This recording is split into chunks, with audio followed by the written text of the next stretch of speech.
A few moments later.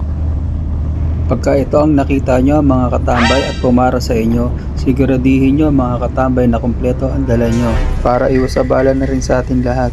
At maging magalang tayo mga katambay sa ating mga kapulisan. Oh my gosh!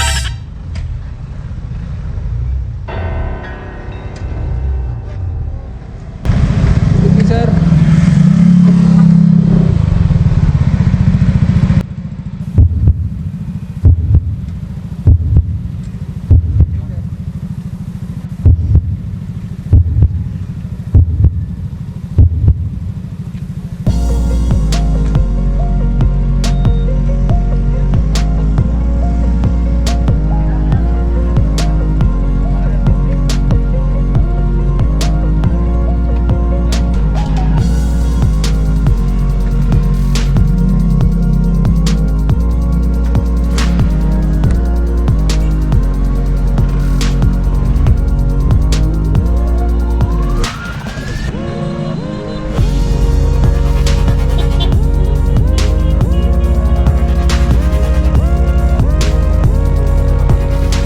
Lagi nyo double check mga katambay kung ang lisensya nyo ay dala nyo. At syempre mga katambay, kailangan rehistrado yung motor. At ganun din sa helmet mga katambay. Huwag na rin kayong gagamit ng nutshell na helmet mga katambay para iwas abala na rin. Paalala lang mga katambay, para iwas abala na rin sa ating lahat.